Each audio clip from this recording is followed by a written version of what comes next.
How bad is the glare on my glasses? Is it not too bad? Because, surprise, I wear glasses. Okay. Hi everyone, my name is Jonathan and this is Jonathan's Days, a knitting podcast. I'm a knitter based in London. I'm originally from Ireland, and here is where I share my knitting world and knitting journey with you wonderful people. Buckle up. Today is going to be another long one. If you could see what's all spread out on the bed next to me, you would be shocked. So make sure you're sitting comfortably and you've got some nice knitting. Let me know what you're knitting on, and let's jump right in. I'm looking around like I'm looking for my first object, but I'm wearing my first object. So this is my first finished object. This is the Ankers Sweater, my boyfriend's size by Petite Knit. This has been knit in Sandnes Garn Pure Gynt in the colorway. It's going to be on the screen. It's called Oker, and it's got a number code as well, which I'll have on the screen, so don't worry about that. Last time you saw this in the last episode, I think I'd split for the sleeves. So I'd finished the yoke portion and I was doing the body.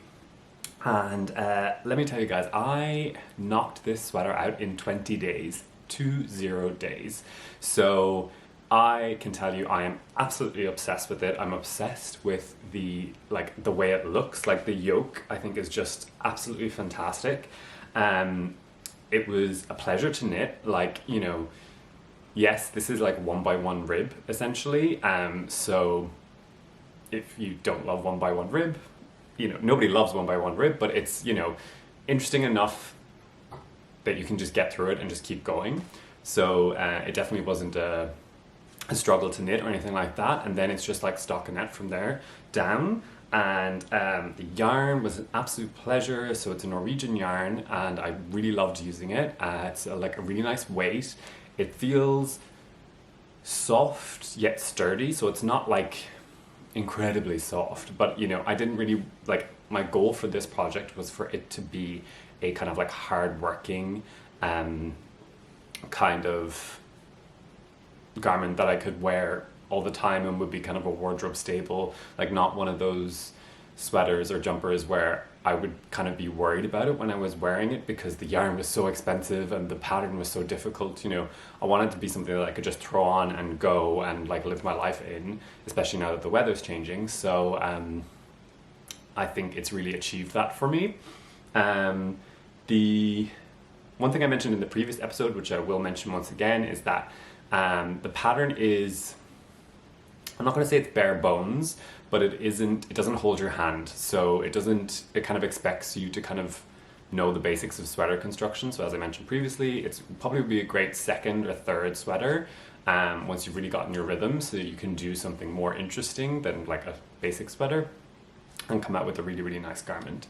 So I'm super, super happy with it. Fit wise now, so it does fit very well.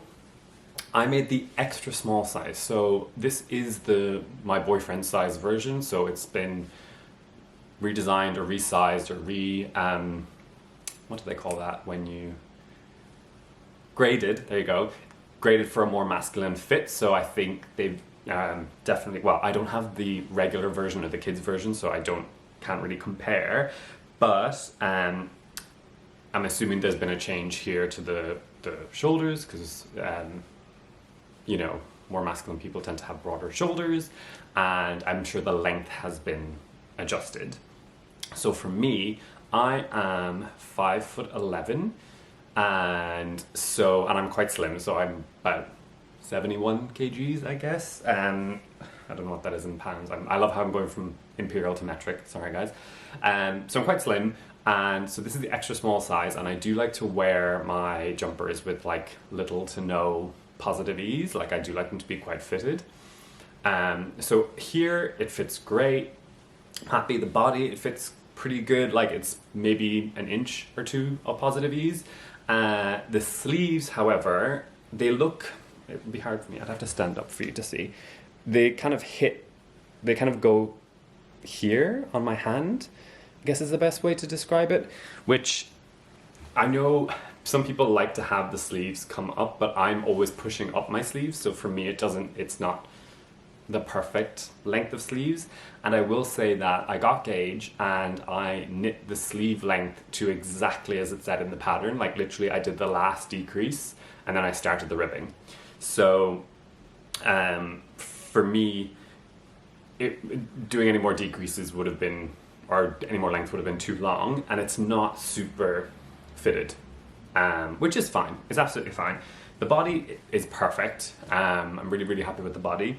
But yeah, the sleeves are like a smidge too long, but I guess, like, you know, I also want this to be a nice workhorse garment that I can wear all the time, and for this weather, for winter, it's perfect to have something that you can kind of keeps your wrists warm. So yeah, but I'm super, super happy with it. Can't recommend the pattern enough, can't recommend the yarn enough. I'm so happy with it. Oh, on the note of yarn, I purchased 14 balls of it. I think they're 50 gram balls. I purchased 14 and I only used 12. So yeah, I think the pattern kind of assumes you'll do a bit more length than I did in mine. So I only used 12 for the extra small size. What else do I want to say about this? Yeah, I love it. My boyfriend loves it. He wants his own now, so I'm going to be shopping for some yarn to make him one, because he thinks it looks really, really nice. So I can't recommend it. What I will say on the kind of fit and stuff like that, if you do have the regular version and you're pretty confident in your sweater knitting, I think you could make it to fit a more masculine body. I think you could do that easy. I don't think you would need to purchase this pattern separately. But if you haven't purchased this pattern, and you want to make it for a dude in your life, it's great. I love it so much. I'm going to wear it all the time, and I'm going to wear it this weekend because I'm going to Copenhagen for the weekend. So I'm going to the land of petite knit. So I'm so excited to wear, and that's another reason why I was really rushing to get this done, is because I wanted to wear it in Copenhagen so I can wear a Danish pattern in Denmark. So we'll see if somebody I assume Petite Net is one of the most famous people in Denmark, because she's one of the most famous knitters. So I hope I get stopped on the street and is that a petite knit? I'm like, yes, it is, in the recommended pattern. So I'm really, really excited to wear this over in Copenhagen this weekend. And if you do, I've looked up the yarn shop, so if you do know any of the yarn shops in Copenhagen and have any recommendations, or just general recommendations for Copenhagen, please let me know in the comments. Am I becoming like a travel knitting podcast? Because I feel like I always travel and go to the yarn shops and tell you guys, but this weekend is going to be no different. So I'm going to go there just for a weekend. It's a very, very, very, very, very belated birthday present for me. So I'm going to go there, hang out, wear my petite knits, and check out the yarn shops there and do some other fun things. So please send on your recommendations if you have any. So yes, that's my Ankers sweater. I'm so happy with it. I understand why so many people enjoy it. The construction just means it'll fit really, really nicely. The last thing I will say, which we spoke about in the previous episode, was short rows. So I did add short rows in exactly where I was in the last episode. So I was just after splitting, and like a bunch of people were like, put them in. So I did put them in. I put in 6 or 8. Like not too many, and it just pops the back up just like a tiny bit. I mean, short rows are kind of one of those things that I don't think you're ever really going to regret putting them in. They'll always kind of make that improvement of pulling up the back, unless you put in way too many. But I was happy I did it, and it has helped. So if I do, when I do make it again for my boyfriend, I will be putting them in for him too. I'd never put in short rows in a garment that didn't have short rows.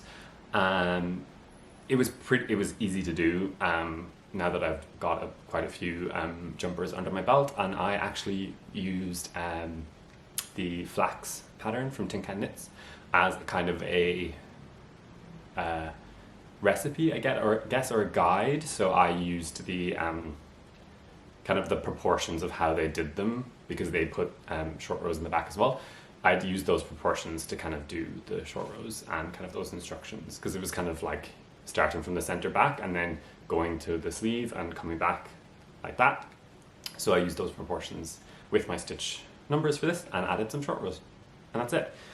People always talk about bind offs and things like that. I think I've gotten in the habit of doing the surprisingly stretchy on the lower hem because I don't like sewing bind offs on a really long round. So I do Elizabeth Zimmerman's sewn bind off on the cuffs, and I did the surprisingly stretchy on the lower body. Yeah, and I'm happy with those. I know tubular bind offs look great and stuff like that, and sewn bind offs are great, but the look, I don't care so much about the look that I'm going to go to all that trouble, you know. It's one of those things only a knitter will know. So let's hope I don't bump into Petite Net in Copenhagen and she doesn't look at my bind offs. But anyway, so that's the Ankers Sweater, and yeah, I finished it in 20 days. So I feel like that's a sweater record for me. So moving along, because we have a lot to get to. Oh, speaking of bind offs, super quickly, I finished my socks. They're done. I think the last time I just needed to do the bind off on them, and we've talked a lot about bind off on socks before. Oh yeah, these are in Mondine yarn. We talked a lot about socks before and bind offs, and if you watch Kevin and Ray at Needles at the Ready, they were talking about them recently, and they were just saying, like, when you wear them, it doesn't really matter, and only knitters would notice. So I think I'm kind of taking that approach with it. But I will say I've got on these socks now, I have one with tubular bind off and one with surprisingly stretchy. And when you're not wearing them, the tubular does kind of hug in quite nicely. So if you care a lot about how your socks look when you're not wearing them and when they're not on sock blockers, I would recommend that pattern. But otherwise, just do what's easiest for you, because yeah, it's one of those things I'm trying to kind of, when you're in the knitting world so much and you spend so much time thinking about it and looking at your knitting, these really small details can matter, but then like in the grand scheme of things they don't. So as long as it doesn't affect what you're wearing or how you're feeling, just, you know, bind off to your heart's content is what I say. So those are my socks. So as soon as I finished this, I had kind of like, was it a crisis? It was like a moment of like, it's exciting, it was like, you know, mid-October, the weather's changing, like our moment is coming, like knitters are excited, we've got all this like energy, there's that NCAL energy that's like blowing around, we're all going crazy and like so excited, and I was exactly the same, I am exactly the same, and I have, you know, if you've been watching previous episodes, you know I have a lot of yarn in my stash right now, I have a lot of plans, a lot of projects that I want to do, that I'm super excited about, but there was like this niggling feeling, like, you know, it was like, you know what, it was like Halloween, and it's like the project bag hidden in the corner, and there's like a old project, finish me. So I, you know, faced my fears, I faced my demons, my demon, what am I talking about? Anyway, I was like, okay, before I get into like major knitter season, I want to clear off my needles and really get everything finished. And it wasn't a lot. Get everything finished, get everything off my needles. So I finished my big sweater project, I'd finished my socks. So I had finished kind of like my home project, and I had finished my work project, which was my socks. If you know me, I tend to do two, one that's lives at home and one that's more portable. So I was like, look, Jonathan, you need to like clear your needles, let's finish some things. So let's start with the home project. The home project, so if you've been a long time viewer, or if you follow me on Ravelry or anything like that, you'll have all seen these, Ravelry or Instagram. So I finished my Snowfield Cowl. It wouldn't be an episode of my podcast without talking about Max. So this is my Snowfield Cowl, and this was from, I've got it behind me. This was from Lina magazine. It's actually the one that's on the cover here. This was from Lina magazine, issue 10.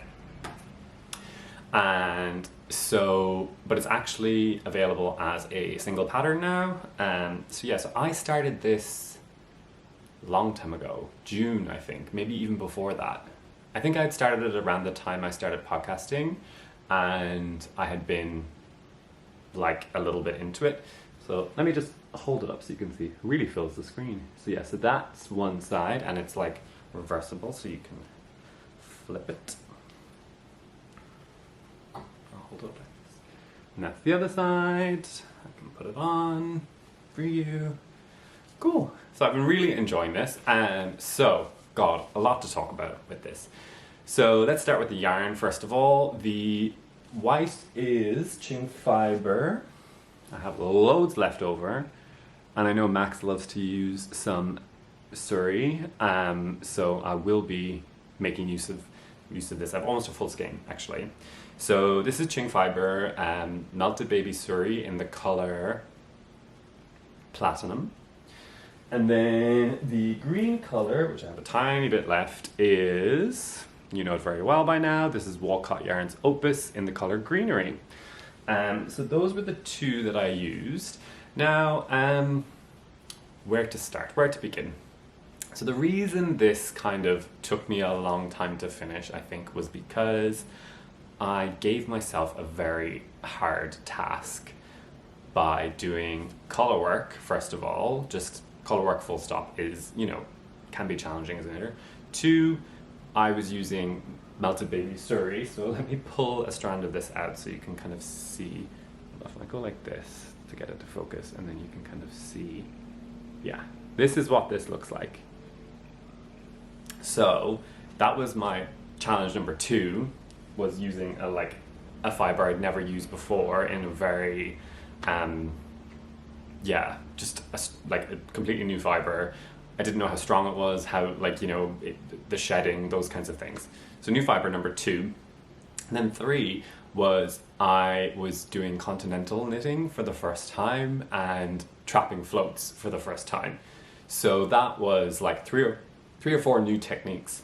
And so that's why you know, there were skills I really wanted to learn and I wanted to get better with them, but I guess it wasn't giving me the satisfaction because I had so long to go. You know, you have to do a certain number of repeats of this pattern and then you're done. So it was kind of, monotonous isn't the right word, but because it was like challenging in a just overall challenging way, I wasn't getting the satisfaction of doing well at it. I think I was just kind of like not doing well. So it's hard to like push through when you're not doing well at something, you know, but you have to in order to improve. So it's like a difficult one. So I went back to it and really focused on getting through it, learning the techniques, pushing through, getting more comfortable with it. And yeah, so I've gotten really confident at the 2-stranded knitting. So that is holding one yarn in one hand in the other. And so I throw with my right and I pick with my left, or English and continental. And because I wanted to learn how to trap my floats. So this was like really like a learning project for me. Like I wanted to learn how to do color work and develop really good skills. So I trapped my floats or caught my floats every 3 stitches regardless. So if it was 4 stitches or higher, I always caught on the 3rd stitch. And that really, you know, it was just because I wanted to learn, you know, I wanted to use a cowl as a simple project that was kind of like repetitive in order to learn these techniques, so that when I go to do things like a jumper, like a yoked jumper, or hats or mittens or anything like that, that are, you know, that I guess your tension is a bit more important and that length of floats are more important. I wanted to be like good to go. So that was the purpose of doing this project. So I really made it difficult for myself. And so all of that. So my hands are like doing all this stuff, new techniques, new fibre. The fibre is like really like, it would get everywhere.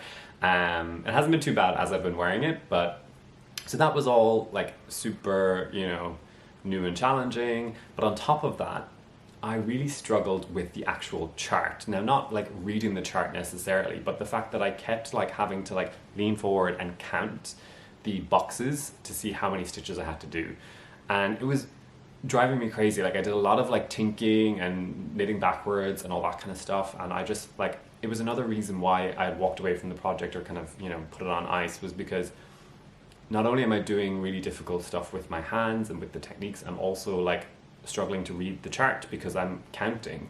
And you know, you guys know I love my max patterns because I'm constantly talking about them, but the chart didn't follow logic. Like it wasn't like all the numbers were in twos, or it changed. So and I don't think I'm quite at the point where I can like read my knitting for the chart, especially with the Melted Baby Suri, because it was just kind of like, oh my god, is that a stitch? Isn't it a stitch? Who knows? So I was really struggling with that, and I picked it back up and I started working on it again, and I was like, oh my god, this is like so frustrating. So then I had like a brain, like my you know, ascended to a higher plane. I was like, Jonathan, why don't you do this? So first thing I wanted to show that was part of this is the Cocoa Knits. This is called the Maker's Board, which I picked. I don't think I showed it. Ooh, making a lot of noise. I picked this up from a yarn story when I was in Bath a few episodes ago, and it's like this little. It's like this. It's like a metallic board, and it comes with magnets. It's a metallic magnet board that comes with magnets, and you can put your like your chart on the board. And I've actually used a ruler. So this is just a regular ruler that comes with like little. It comes with a bunch of magnets, and I like magnetize the ruler. It's falling off now. I'm doing a great job of demonstrating. Anyway, you can magnetize up your chart. So I had that with the ruler, which definitely helped, and the chart, and the page had fallen out of the magazine, which helped in this case. So I had the chart and the ruler, so that did help with kind of my looking and counting. But then recently, I also bake. You know, one of these people. I had bought some acetate sheets for baking when you do a cake, and I had the idea, because I didn't want to like write all over the pattern, of taking a piece of acetate and I also like stationery. Baking and stationery, they all came to all my hobbies came together as one. And I have the Posca paint pens that let you write on anything. It's kind of like a Sharpie, but it's actually paint.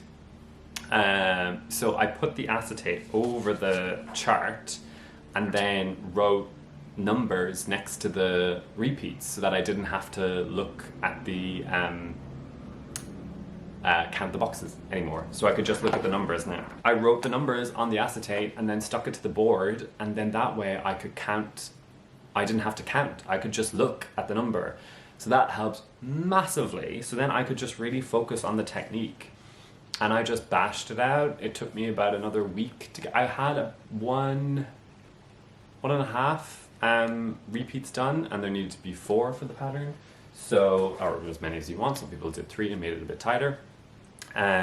So yeah, so I just bashed it out and finished it, and I like couldn't have been happier with that. It was like an epiphany. Like, just write on your charts. If you need to write on your charts, you know, obviously the magazines and books are really, really nice, but it's like, if you can't use them, what's the point? And if you're really struggling to use them, who cares? Just write on them. Just make your life easier as a knitter.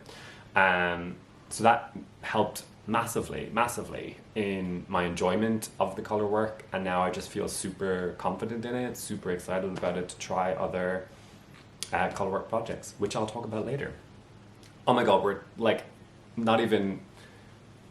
haven't even scratched the surface, and I still have more to talk about. The other last thing I wanted to talk about with this project was, for the first time ever, I was like, I'd been knitting away, and I was, you know, doing that thing where you just like admire your work to like motivate you to keep going, and there was a drop stitch, and I couldn't believe it. I've never had a drop stitch before, and it's one of those things of like, how I couldn't figure out how I dropped a stitch, because like I was doing a chart. Like, if there wasn't the right number of stitches, I would have known about it. So there was a drop stitch. What I think happened was that I had split the Suri or did something with the Suri, probably split the Suri and didn't, because I think with the Suri there's kind of like a strong strand that it's kind of wrapped around, the kind of fluffy part is wrapped around, and I guess I went through the fluff and not through the actual strand, which that caused it to drop. And it's one of those things, like, I'd never encountered it. Now let me see, I probably won't be able even to find it because I did such a good job fixing it. But basically I, you know, as I did with everything I learned in knitting, was I just went on YouTube and looked up a tutorial where you went back in and you picked it up, and this is the thing, it was in color work. So I was like freaking out that I had a drop stitch in color work. But hey, this project like helped me learn so much. So yeah, so you picked it up as high as you could, and then you essentially just like threaded some yarn through it and weaved it in so that it just held securely. Thankfully the Opus itself is quite grippy because it's like non-superwash alpaca and wool, and then the Suri is super fibrous as well. So I'm sure it's like safe, and you can't see it anywhere. So it's somewhere here. But just so you can see, and the other thing I'm pretty proud of is like my puckering. You can see a little bit of puckering, but it's not the worst. It's not the worst in the world for someone's like second ever colorwork project / two-handed colorwork. And then the final thing, which you probably, is just how it's joined.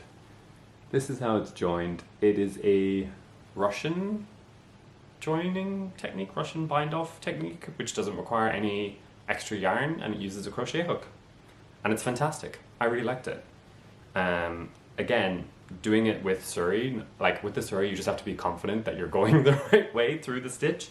Yeah, but I'm really, really happy with it. And the final thing was that, I should have taken a picture, when I'd started it, the flaring from when I cast on to like when you could see like it would go like this from the cast on was like out here, and then as I got more kind of settled into my rhythm, it just went up, up, up, up, up.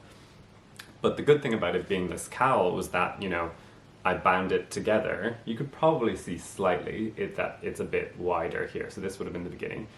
Once you kind of bound them together and then blocked it quite aggressively, it doesn't show. So yeah, so this is the Snowfield by Maxim Cyr, and I love it. It's so toasty warm, and I'm super excited for more colorwork projects. And there's one more FO. Can you believe it? 3 FOs in one episode? Cool. So this was the last thing I needed to clear off my needles, and this is another petite knit pattern. So this is, I need to lean back to show you. This is the French Market Bag by Petite Knit. And this one you'll remember, I think this one was also cast on in this, maybe August. It was the summer, I remember I was knitting it in the park. And this is made from Ito, Gima, Gima, 8.5. It is a cotton yarn, Japanese cotton. And the straps are from Merchant and Mills. These are leather straps. I also got an awl. If you've watched an old episode, you will see that I made these holes myself. It's like a wooden needle, essentially. And then, here we go. This is how it looks. And then there's the bottom as well. So, this one, I had started the actual body of the bag. So I'd finished the bottom and I'd started the body of the bag, and it was just slow going, because in order to do this pattern you have to pass, like almost to bind off, there's one stitch you have to pass over other stitches, and you'll know the cotton, linen, all these kinds of fibers, they have no give, like no stretch at all. So it's really, really difficult to do. So I do recommend doing, using like pointy needles will probably help to get into the stitch to lift it over. I definitely got better at it and found a rhythm at it. But similar to the color work, and obviously this is the reason why both these projects kind of went on the back burner, was because I wasn't getting that satisfaction. I wasn't enjoying the process as much. And I think it's one of those things you learn, like once you find your rhythm, you do have to like you know, you got to adjust to the temperature of the water, so you've got to find your rhythm and your comfort with it. And you know, there's obviously a limit of like, I absolutely hate this, I'm never going to enjoy it. But I find with me, if I do persevere, eventually I do find the rhythm and really enjoy it. So so it wasn't, I definitely got faster at it as I went along, but it definitely wasn't speedy. I did it a lot at work. This was my work project, and I'm very happy with it. However, it does need to be lined. I had hopes of like not having it be lined, but let's see if I can show you. If you put it in like this, it kind of like weighs it down and ends up looking kind of like, I don't know, phallic isn't the word, but like, you know, it just looks kind of gross. Because you know, other market bags, they kind of really spread out and they look quite nice because they kind of make this shape. This one doesn't do that so much. So, and I mentioned when in the like couple of episodes ago when I wanted to make this, that I wasn't planning on lining it, which I am going to do. And I also mentioned that I didn't know how to sew. So I don't know how to sew, but I've ordered fabric and needles and, you know, stuff to make the lining. So I'm going to try. And it's literally just like a tube you have to sew into it, and then I think it helps with the kind of bottom kind of holding, and then just keeping it shape or giving it a bit more shape. But it's really nice. Can I stand up and show you? Yeah, there you go. Sits like that.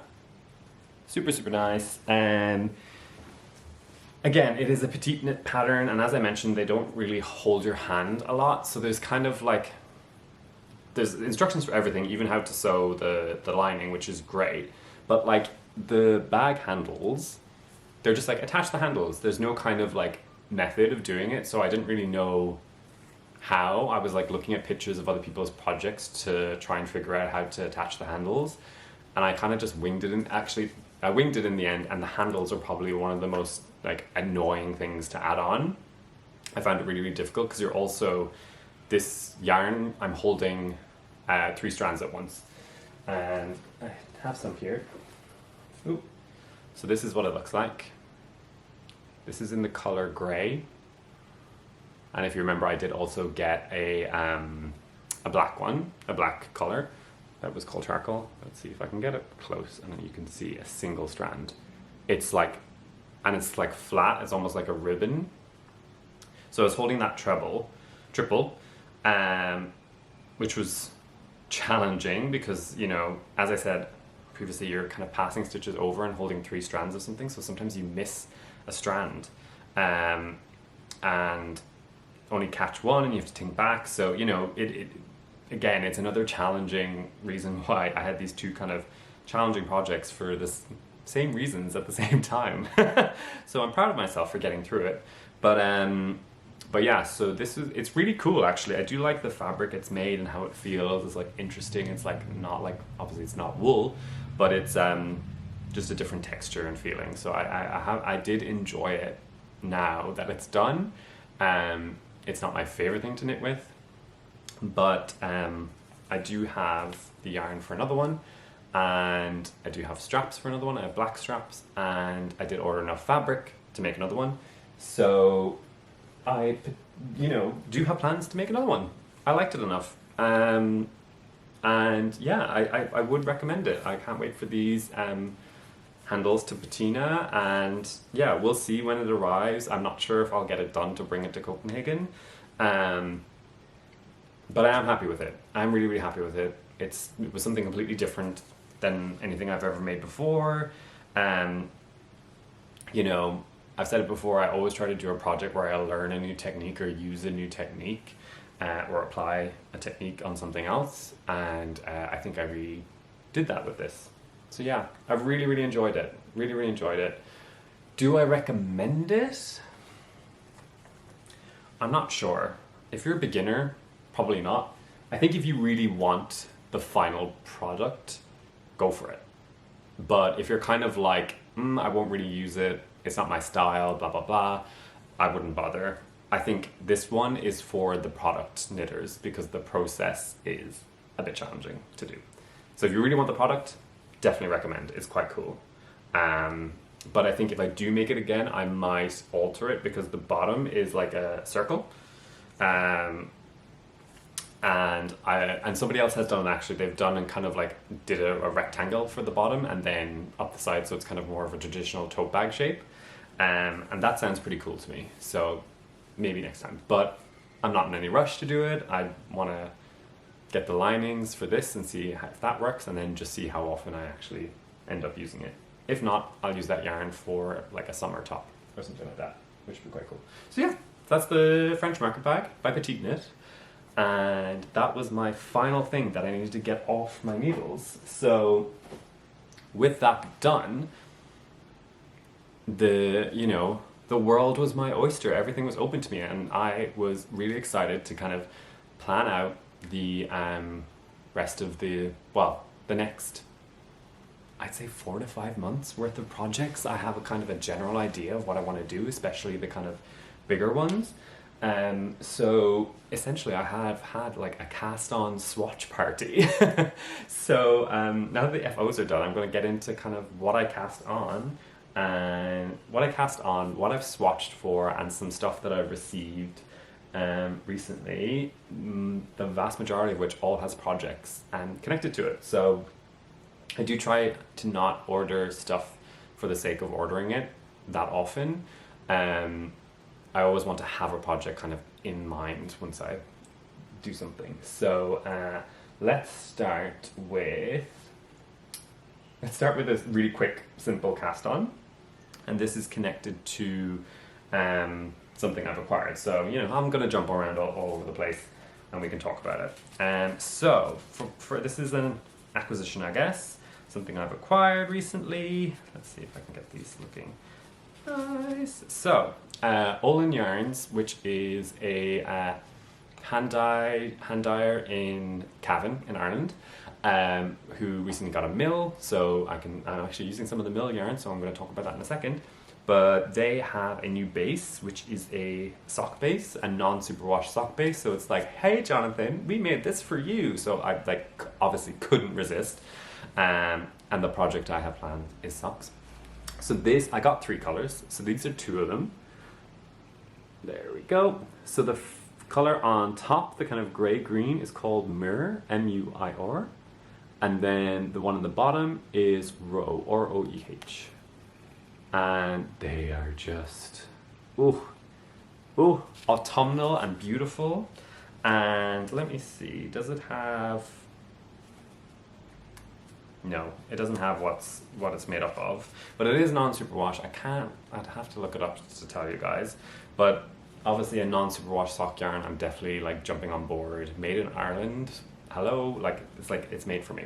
So I picked up 3 skeins, so this is the first 2 that I got, and this one I already have a project picked out. This one I'm not sure yet, but it is going to be another sock. And the third color I picked up, which is already caked, is this one, which was called Nectar, which I absolutely love. And my battery is running out, so I'm going to change my battery and then tell you what I'm making. Sorry guys, had to change the battery. So I showed you the color. This is Nectar. Focus, focus, focus. There you go. You just saw. And then I've cast on. It's just the toe, so it's just the start of it. And let me get it in so you can see. I'll show you a picture of what it's going to look like. That's just the toe, and that's the other side. And this pattern is from 52 Weeks of Socks from Lina magazine. So you'll notice another theme is that I'm trying to get through my books, my magazines, just use these patterns. I spent all this money on them. It's time to start using them. So I've picked out a couple of sock patterns for the sock yarns I've gotten because it's, it's time to start using them and making something beautiful. And let me do this thing where I flip it and then pass it through so I don't show you the pattern. Oh, there we go. And I come a little bit closer. There you go. So that's what they look like. There you go. Maybe get my face out and you'll have a better look. There you go. So these are called Suokatu, Suokatu, and they're by Katrina Birkenwasser. And yeah, they are beautiful toe-up socks, as you can see, because I've got the toe.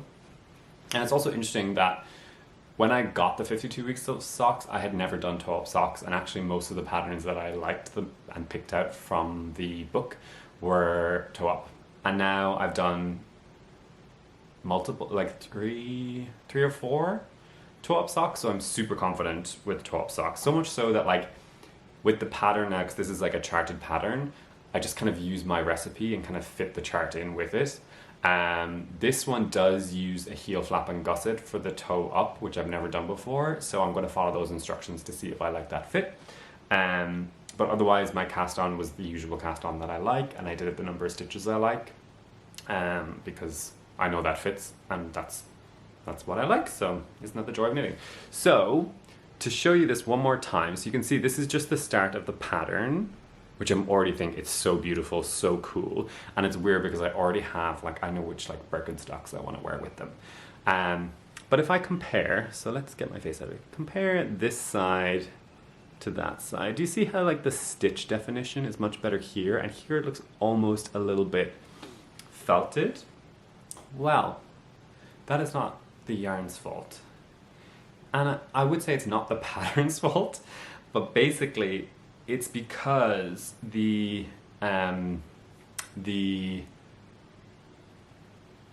method of doing one of the leaning stitches that you do here involves going into the back of the stitch in a way that's so difficult that I've done it, I've probably about 6 or 8 rows into it that I was literally like, I'm not going to be able to do this sock because this method, like going into the back loop here, I couldn't get my needle into it. It was so tough, like so tight.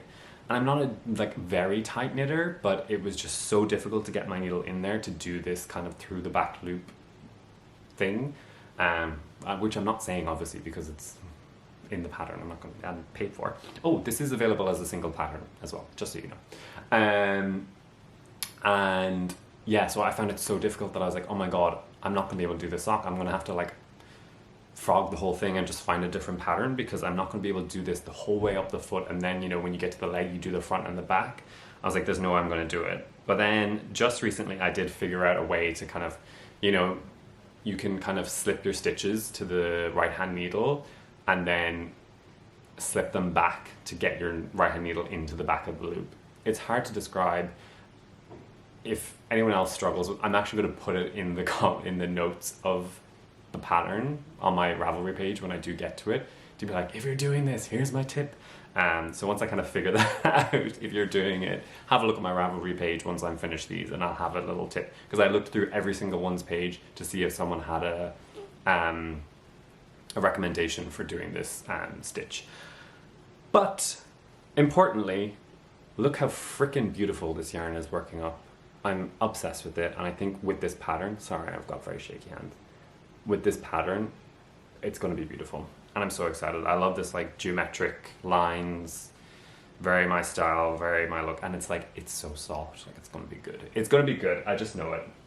So that is my Olann Síoda. Did I say that? The sock yarn? Síoda with the fada on the I. Síoda is how I would pronounce it.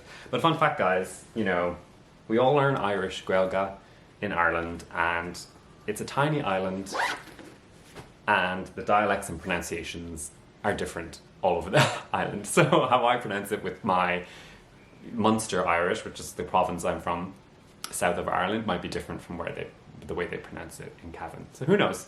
It's just like, you know, Saoirse Ronan, the famous actress, she pronounces it Saoirse, and I say Saoirse. So there's differences in how you pronounce it. But anyway, quick Irish lesson. So that's the Olann Síoda sock. I'm obsessed with it. I'm obsessed with these patterns, and I'm going to do another pattern from 52 weeks of socks with the other yarn as well. So you'll see that when I get to it, of course. Next up, okay, what are we doing? We're whipping. We're still whipping.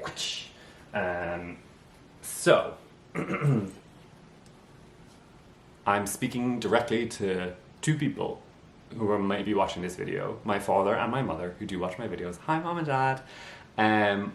If my mother is watching, you guys either need to skip or leave. Dad, you can watch it, but Mom, you cannot, because this is for you, and I want it to be a surprise as much as possible. You can also spoil the surprise. I don't mind, Mom, but let me know if you do spoil it so I can post about it before Christmas. But this will be your Christmas present. So Mom, get out of the room. Go. The rest of you, let's look at my latest whip. So this is in more Olann yarn, so we'll keep the Olann train going. So this is their mill yarn. So Olann is a hand dyer, as I mentioned, and they recently got their own little mill and made mill yarn. So if you've been watching for a little while, you would have seen I would have picked up a couple of skeins of their mill yarn. So this is one of the skeins I got. This is, so the mill yarn is called Méara, M-E-A-R-A, with a fatha on the E, and this is the color Eden. It's like, who was I DMing? But I was like, it's turquoise with a capital T. It's so blue. Like, I love it. I knew I had to have it when I saw it. And so, and I did allude to this in a previous episode that I was going to be casting on something with a one skein wonder, and somebody in the comments did guess it, but I have done 1 day of knitting, and here it is. Here is my gift from my mother. It is the Ranunculus, one of the most popular patterns ever, and I wanted to do it because it is a one size piece, so I figured like a nice floaty, wonderful airy pattern made with really special yarn that's a one skein wonder will be a wonderful gift for my mom, who, as you would know, knits herself, but she knits for my niece and my nephew and family, but she doesn't knit for herself really, so I wanted to knit for her. So this is how far I've gotten. So I've just split for the sleeves, and I've gone about halfway through the skein. It's a pretty generous skein. So what I'm doing is I'm going to do the body, and the pattern offers a couple of different sleeves. So you can, short sleeves is essentially like at this point you would bind off, and then long sleeves you do as you would with a long sleeve jumper. You do this and then you finish the sleeves, or do the length of the sleeves. My plan is to finish the body with as much as I have here, and then depending on how much I have left, I'm going to split the skein and then do as long of a sleeve as I can manage, because I think my mom wouldn't mind the short sleeves, and obviously this is designed to be kind of like a summer top that you'd wear over something, but I still think she would like some length on the sleeves rather than the immediately bound off sleeves, which they do kind of flare out, and it's nice, but I just don't think it's I don't think my mom would like that look necessarily. So yeah, and guys, I love this pattern. I love this pattern. I can't even tell you how much I love this pattern. I get it. Like, people bang on about it. Like, people make multiples of these, and I 100% get it. 100% get it. And it's crazy because, like, I would never knit something like this for me. It's not my style, although the color would probably look good on me. But the techniques, and so because I would never make something like this, I would never really encounter a lot of the techniques in this project. So, you know, these kind of yarn over patterns, like, I would never encounter those. So I really enjoy, this is 1 day of knitting, by the way.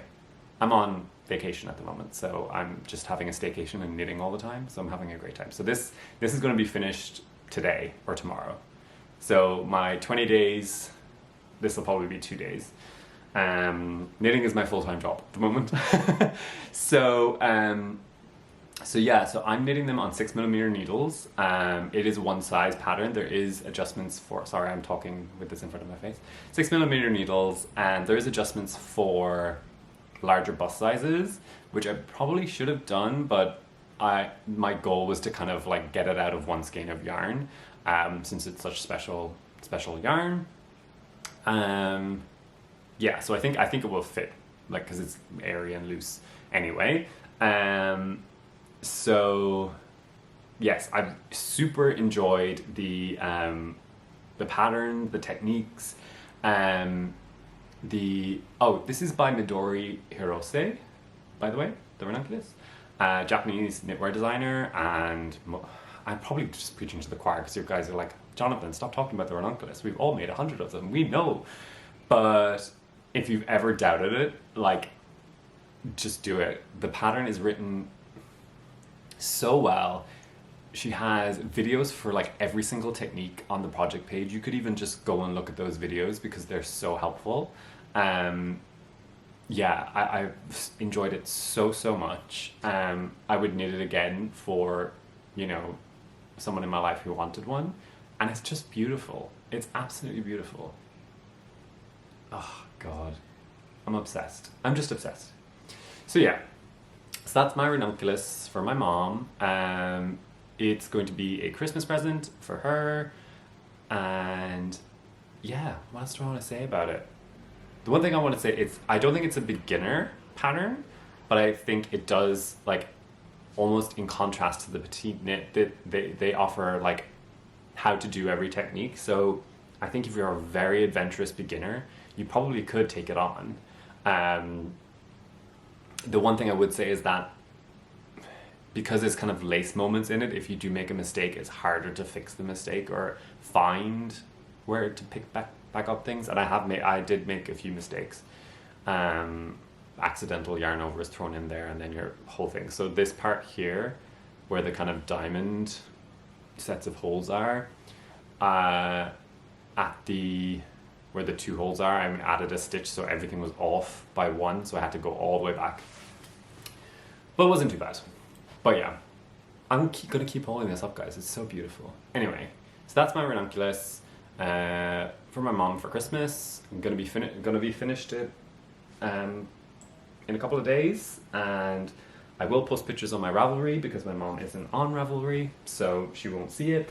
But apart from next episode when I show it finished, it won't be on Instagram or anything like that. So that's that. That is the Ranunculus. So those were my 2 cast-on party things, which I was very excited to finally use the Olann yarns. And the next thing, I guess, was a swatch party. So this swatch shouldn't be a surprise to people who were watching last episode, episode before. I was talking about sweater plans. Now this sweater I don't plan on doing until New Year, I guess, January, maybe even February, depending on how things go. But when I finished the Snowfield Cowl, I was like feeling super like in the rhythm of color work. And so I thought it would be a good idea to swatch now when I'm kind of like in the zone with color work, so that when I get to this actual pattern, my gauge will be kind of correct. Might have been a stupid idea, might have been a good idea, who knows. I do have plans for one color work project between this one, so that should warm me up for it. But basically, also I wanted to see how my colors look together. This is my swatch. Let me bring it up. This is my Hide and Peak swatch. So this will be the Hide and Peak by Max the Knitter. So if you've watched previous episodes, you'd know all about this. I showed the yarns before. So this is Walcot Yarns Opus. I'm using some of my leftovers from my Opus shawl, and then the extras I picked up when I was in Bath at a yarn story. Kaylee, who's the shop manager there, helped me pick out the colors. So the 2 left over from the Opus are the white and the pink, which is Love Potion and Splash White.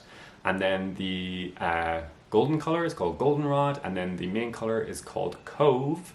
And the swatch is wrong. So I had planned on doing it differently, but I just picked up the wrong color.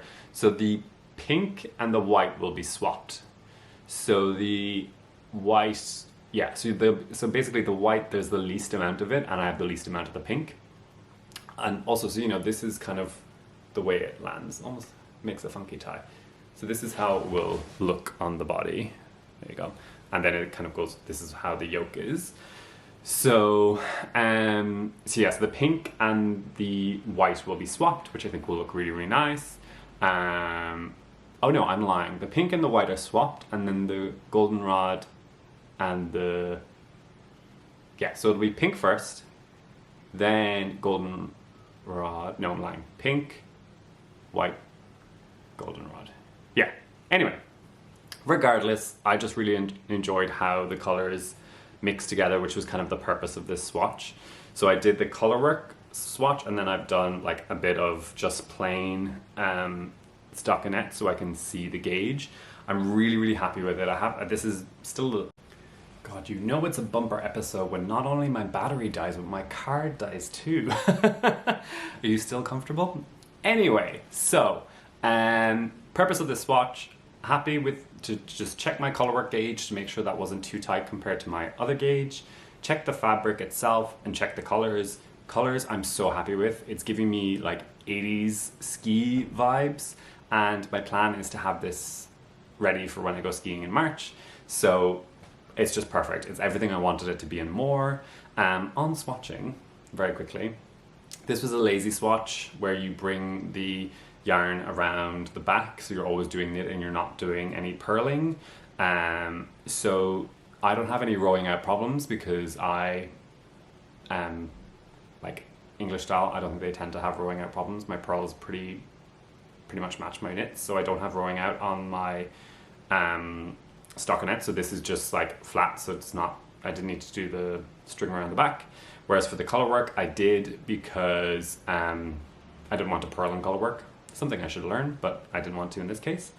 And then I did cut it. I remember I was talking about like, I don't want to cut my yarn. Oh, what if I need to use it? I did it for this because it was more important for me to have accurate gauge on my color work to see if I needed to, if it was tight and if I needed to increase the size. It's looking pretty good. Pretty good. I haven't measured properly, but it's looking pretty good. I don't think I'll need to go up. And I'm happy that my struggles and learnings from the Snowfield Cowl have paid off, because there are some long floats in this one that need to be trapped. So it was a great it was a great taster and a bit of excitement for the main project, which will be in the new year. So if you stick around, as I hope you do, please subscribe. In the new year, you'll see me casting this on and getting this done. But oh, it's so good. I love it. I love it. So that was swatch number 1. And then swatch number 2 is falls into like acquisitions. So many moons ago, so Hide and Peak we just spoke about was by Max the Knitter. Max had another design that he posted on his Instagram months ago, I think when he's putting out the test call, and immediately I was like, I love that, I'm gonna make that. That's gonna be my birthday sweater, and I want to make it in a dark navy. Now, since then I've been like stalking, waiting for the pattern to come out. My birthday's in December, just so you know, next month. So I was hoping it would come out in time for that so I could have this sweater for my birthday. The pattern came out just recently, so it's super exciting. And then the yarn, I got the recommended yarn, which is dyed by Delz, Vincent's yarn. And it is dark, dark, dark navy. This is the shade Louis Shade. Okay, there we go. That blows it out a little bit, but it just gives you a little bit of a, it's almost black. So this is the color Louis Shade. This is one of his new bases, which is British Aran. So it's 75 BFL wool, 25% Mashroom, and this is non-superwash. And I, obviously you know me, I love a non-superwash, so I was super excited that my birthday sweater was, you know, a pattern I loved by a designer I love is coming out in a non-superwash yarn in the like perfect color that I wanted it to be. And yeah, so it's like, it's all meant to be. And also a funny story about this, shout out to a yarn story who I was like stalking to try and get this yarn because I wanted to make sure, you know, I had a dream, I had a birthday dream, so I needed to make it happen. So I was stalking a yarn story, bless them. So between like Kevin, Kaylee, Carmen, obviously, and so Amanda, I was stalking them. I stalked the delivery essentially in the DMs. They did a live, and like when Carmen pulled this out, she's like, "Oh my god, I love this color," and I was commenting like, "No, Carmen, it's for me. You can't have it." So I saw them going live. I was at work, and I like joined the live because I wanted to see it come, and then they like put it online and they sent it, and I think I got it like the next day. Like it was so fast, and Amanda is the one who backed it.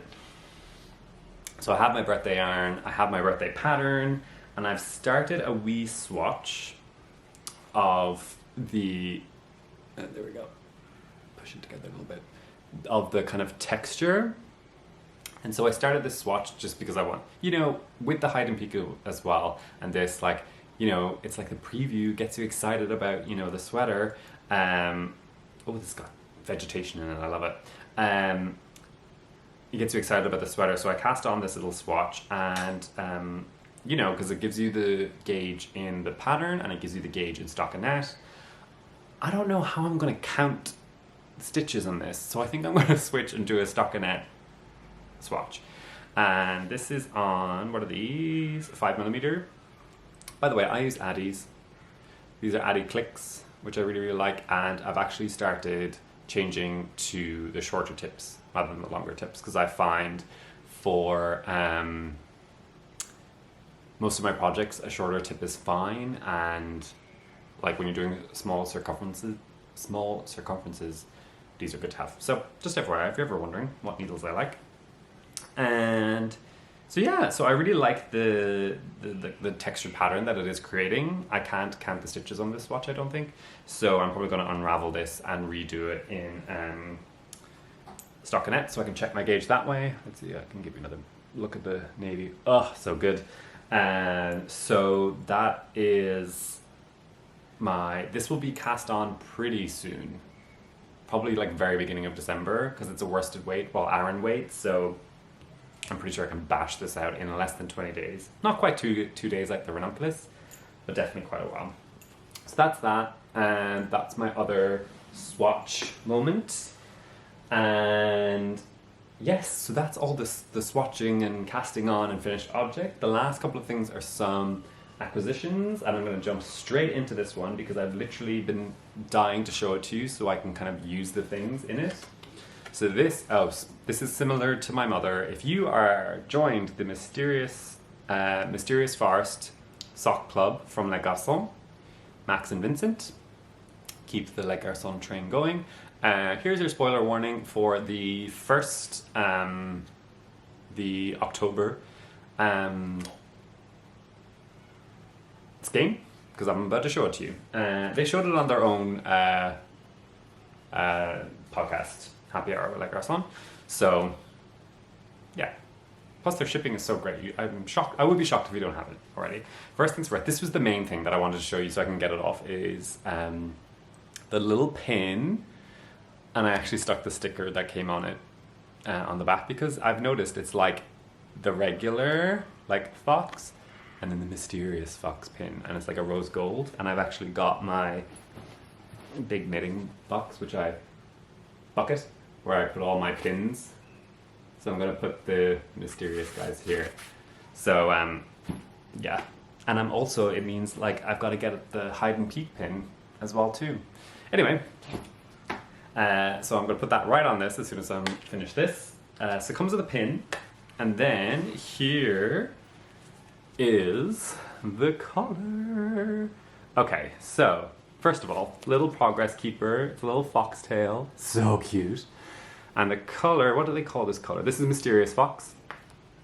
So the 3 months, I think they're Mysterious Forest, and they're based on 3 animals in the forest. So the first is a fox, as you can see, and then I think it's probably a crow or a raven, and then a deer is the last one. So this is the first one, and it is 70% merino, 20% nylon, 10% bronze stellina. It's a fingering sock.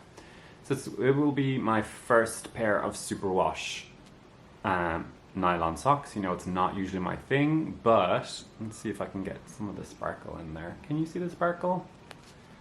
Where's a good sparkle part? Maybe you can see the sparkle. So there's bronze sparkle in it, and it's one of those things that, like, I've said it before, I love their color sense, Vincent's color sense, and so I'm very excited. These I'm going to do, I know it comes with a mini skein. This is Charles Cole Grey, which I have in another base as well in my stash. So I want to knit these up probably after the socks I've just cast on as probably a plain vanilla sock, because I want to see how these colors knit up. And with the mini, I'm going to do what I did with my blue and grey socks. So rather than doing like heels, toes, and cuffs, I like doing like a really big toe, like almost a 2/3 of the toe, and then the heel, and then from the heel up to the cuff with that. So I'm super happy with this. Super cool. I can't wait to knit it up, and of course you will see as I get to that. And yeah, it's going to be my nice vanilla sock fun project for when I'm at work. So that's all of the Max and Vincent content for this week. We know there's always some of it.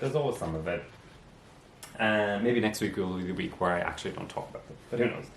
And then is this my final batch? This is my final batch of acquisitions, and I have good reasons for them all, but they are all from Beautiful Knitters. So I think it would have been my first episode ever where I spoke about Beautiful Knitters. It is the closest yarn shop to me. It is in Pimlico, which is near Victoria. Pimlico is kind of, they're side by side, and it's just over the river from me, so it's the closest place for me to walk to.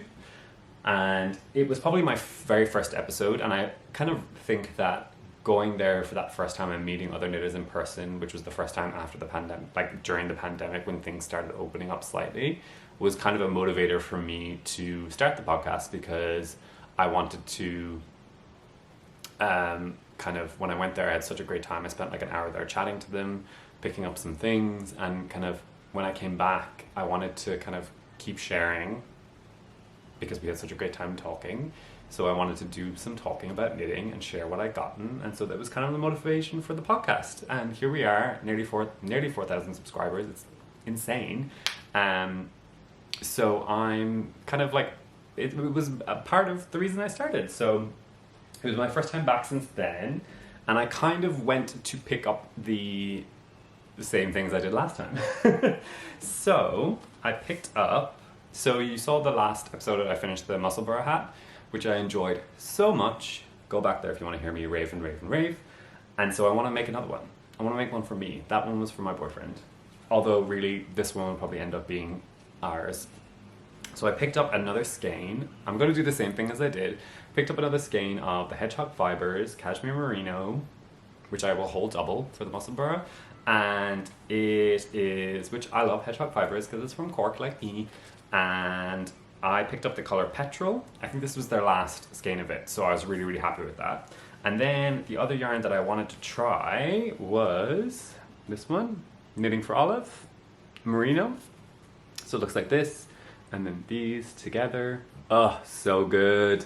So this will be like the outside of the hat, and this will be the inside of the hat. So it will be, shall I just grab the other one so you can see? Because my boyfriend forgot to take it. My boyfriend forgot to take this with him to work.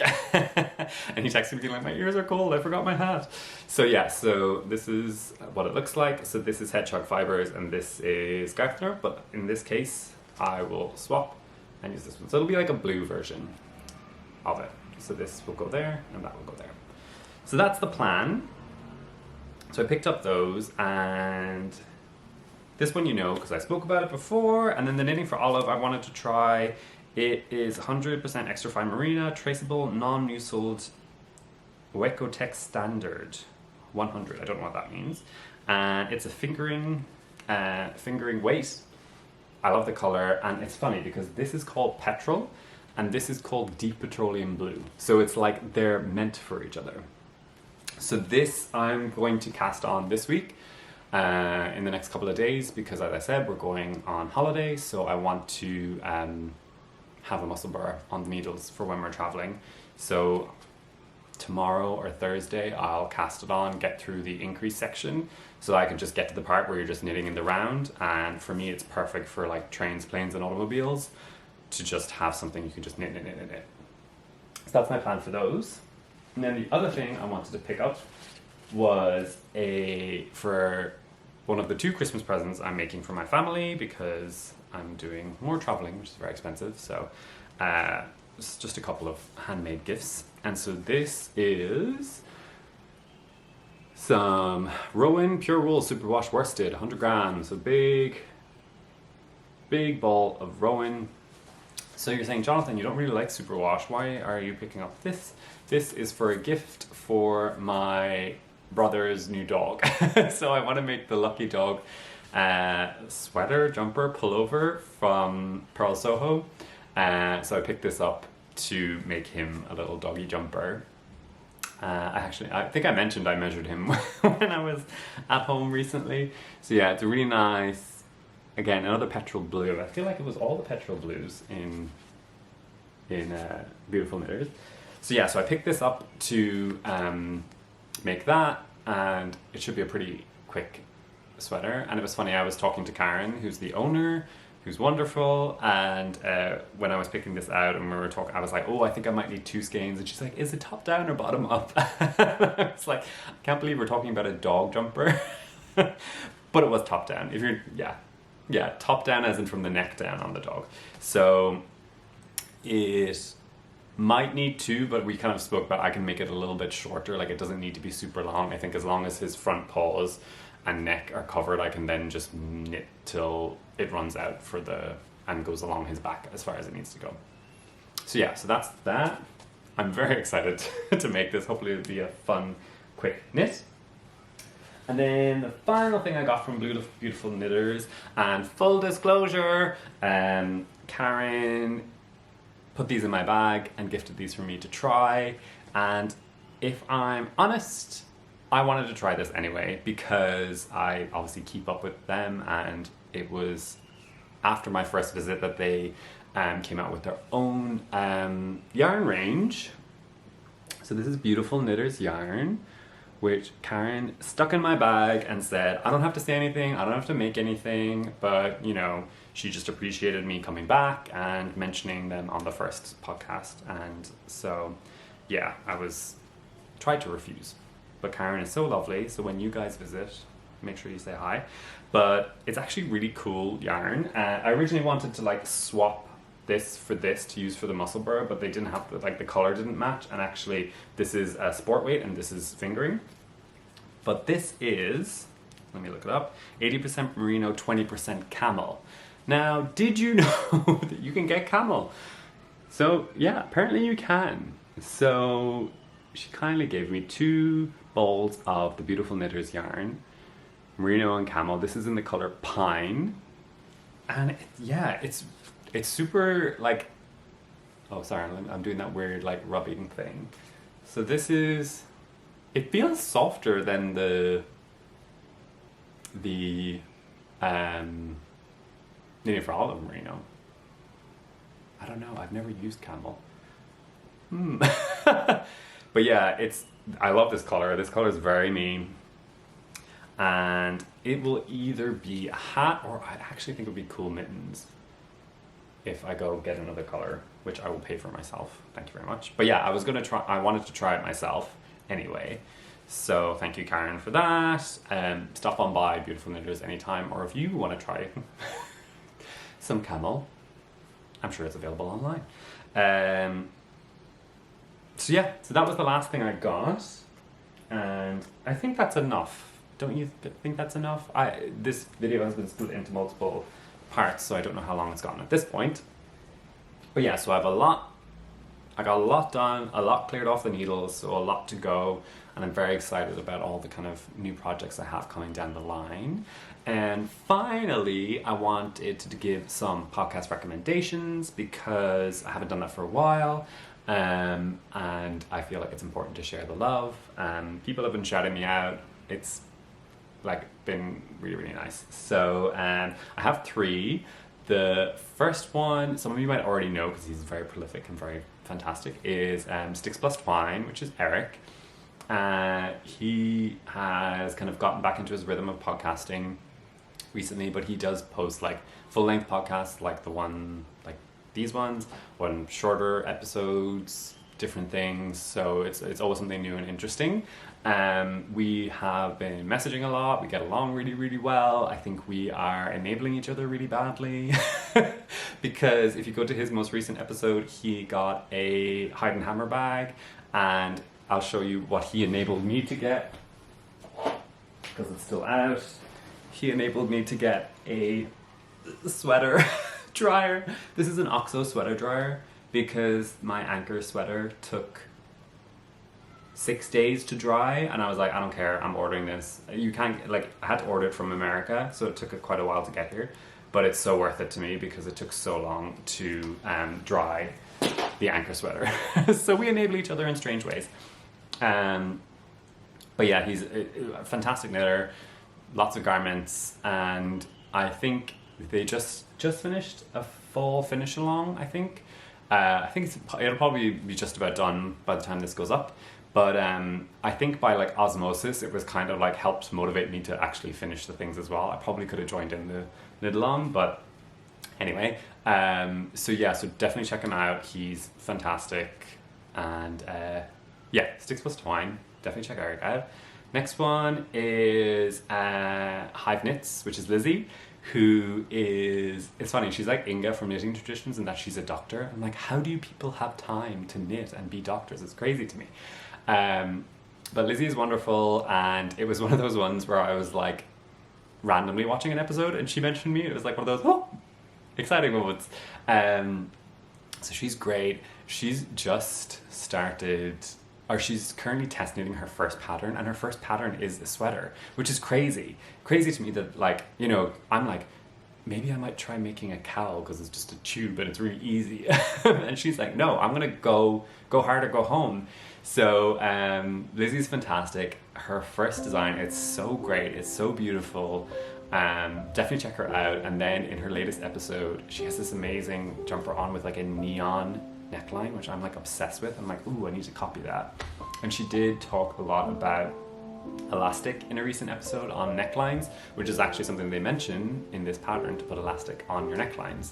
And we've talked about elastic on this podcast before. But yeah, so definitely check out Lizzie. She's Hive Knits. Yeah, another great podcaster. And she's also based in the UK. I don't think she's based in, I'm not sure if she's in London. If she is, I should probably look her up. But anyway, so she's a UK based. Eric is in Canada. Yes, I think. And Lizzie's in the UK. So that's 2. And then my last one is a fairly new podcaster, is the Crea Bea podcast. So this is Rebecca, I believe. And she has 2 or 3 episodes out now, I think. And she is a Scot based in London. And yeah, I really just kind of like vibed with her episodes, and everything she makes is wonderful. She is like super conscious of like the cost of things, which, I mean, I will freely admit, like, I'm not the best. I'm very lucky to have like a disposable income to like spend on yarn and really kind of like invest in the craft I love. And not everyone's able to do that. We're not all able to buy cashmere and luxury hand-dyed yarns, and so it's so great to have different voices within the community that, you know, are super specific about sharing how much things cost and the reality of things and just getting value out of your craft. So I really appreciate that from Rebecca. So I definitely check her out. She makes beautiful things, and it's you know, you start your collection of Celtic knitters based in London. So who are we short now? We just need like a Northern Irish knitter based in London, and you can have a whole set. But yeah, so definitely check out the Crea Bea podcast. There will be links down below for them. Yeah, so that's my 3 recommendations to share the love, because I feel like there's been a lot of love in the community right now, so let's keep that energy going. And yeah, this has been a super, super long episode. I didn't expect it to be this long, but here we are. I hope you enjoyed. Comment down below, as always. I want to know what you're working on. I want to know what you're knitting. I really liked how so many people last episode were talking about how they aren't doing the mystery knit along, and so it felt nice that I wasn't the only one. But I will say that we are the cheerleaders. You know, we're not sour about it. I think we love seeing everyone's mystery knit alongs. It just wasn't for us. So it was nice to see so many other people who were not doing the mystery knit along. So it's nice. So yeah, tell me what you're up to. Tell me how you're doing, what you're working on, recommendations for Copenhagen. Do you have any? Let me know. And yeah, that's it. I will see you guys in about 3 weeks. And I think yeah, there's probably going to be a lot to talk about in 3 weeks. So yeah, I hope you're comfy again for next time. And please take care of yourselves, be kind to yourself. I hope you're happy and healthy. And I will see you next time. Bye.